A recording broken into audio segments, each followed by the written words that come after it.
ജയഭാരതി ഇന്ന് എത്തിയിട്ടുണ്ടോ? ഇത് ഭയങ്കര പാവം പയ്യനാണല്ലോ. ഇവനെയാണ് അടിച്ചേ കൊള്ളാം. ഇപ്പൊ പെണ്ണുങ്ങളൊന്നും ശരിയല്ല. ഇന്ന് പറയാനില്ലേ? ഒരു കാര്യം ചെയ്യും, നിങ്ങൾ രണ്ടുപേരും കൂടെ ആലോചിച്ച് ഈ പ്രശ്നം സോൾവ് ചെയ്യാം. ഞാൻ ഒരു കൗൺസിലിംഗ് എഴുതി തരാം. എന്നിട്ട് നിങ്ങൾക്ക് രണ്ടുപേർക്ക് ഓക്കെ ആണെങ്കിൽ ഇത് മുന്നോട്ട് കൊണ്ടുപോകും. ഇത് മുന്നോട്ട് കൊണ്ടുപോകണയാണ് നല്ലത് ഇല്ലേ?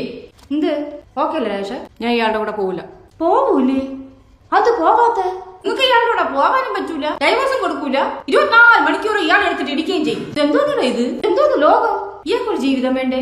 ഈ പെണ്ണുങ്ങൾക്കാണ് നിയമം സപ്പോർട്ടെന്നും പറഞ്ഞേ രണ്ടും പറ്റൂല എന്നുള്ള ഇവിടെ നടക്കൂല. ഇയാളെ കണ്ടു കഴിഞ്ഞാൽ തന്നെ പാവം തോന്നൂലേ? ഡിവോഴ്സ് ചെയ്യാൻ എടുത്ത തീരുമാനം ഇയാൾ മാത്രം എടുത്താണ്, ഞാൻ എടുത്തല്ല മാഡം. അതെന്താ നിങ്ങൾ തീരുമാനിക്കാത്ത? ഞാൻ അറിഞ്ഞില്ലായിരുന്നു. അതെന്താ ജയഭാരതി അറിയിച്ചില്ലേ? അല്ല, ഞാൻ നോട്ടീസ്. ഇത്രയും കാലം ഒരുമിച്ച് ജീവിച്ചിട്ടും ഒരു കാര്യം പോലും എന്നോട് ചോദിച്ചിട്ടല്ല തീരുമാനിക്കാൻ. എനിക്കൊരു അഭിപ്രായമില്ല. അതെന്താ ജയഭാരതി എടുത്ത് ചോദിക്കാത്ത? Objection your honour. എന്തിന് ഒരു സംസാരിക്കുന്ന കണ്ടില്ലേ? ഇരിവിടെ. ആ പറ രാജ്, എന്താ ജയഭാരതിയോട് ഒന്നും ചോദിക്കാത്ത? അവരുടെ അഭിപ്രായം കൂടെ അറിയണ്ടേ? അവളുടെ അഭിപ്രായം പറയാനുള്ള സ്വാതന്ത്ര്യമൊക്കെ ഞാൻ കൊടുത്തിട്ടുണ്ട് മാഡം. ഓഹോ, സ്വാതന്ത്ര്യമൊക്കെ കൊടുക്കുമല്ലേ? എത്ര കൊടുക്കും? ആവശ്യത്തിന്. നീ സ്വാതന്ത്ര്യം കൊടുത്തിട്ട് വേണോ അവർക്ക് കിട്ടാൻ? അതല്ല മാഡം, അവളങ്ങനെ അഭിപ്രായം ഒന്നും പറഞ്ഞിട്ടില്ല. ആണോ ജയഭാരതി? എന്നോട് എന്തെങ്കിലും ചോദിച്ചാലല്ലേ എനിക്ക് അഭിപ്രായം പറയാൻ പറ്റൂ. ആ